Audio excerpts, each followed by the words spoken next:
Dalam melakukan aksinya, kakek berusia 65 tahun ini melakukan pembakaran selama 2 hari berturut-turut. Pada malam pertama, pelaku membakar mobil korban, dan malam berikutnya, pelaku membakar rumah korban, sehingga bagian depan rumah terbakar.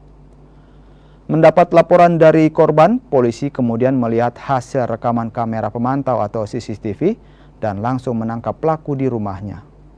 Pelaku yang merupakan juru parkir ini mengaku sakit hati dan dendam karena pernah ditampar oleh korban. Jadi ini sebelumnya ada permasalahan karena dia sebagai tukang parkir di salah satu pasar, ada permasalahan perselisihan dengan korban. Karena korban ini badannya lebih besar dari pelaku tidak bisa membalas pada saat dia ditampar. Pada saat dia ditampar tidak bisa membalas, akhirnya karena dia tidak bisa membalas, dia berusaha untuk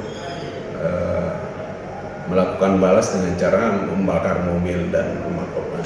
Jadi kejadian pertama itu adalah pembakaran mobil malam yang lalu, dan tadi malam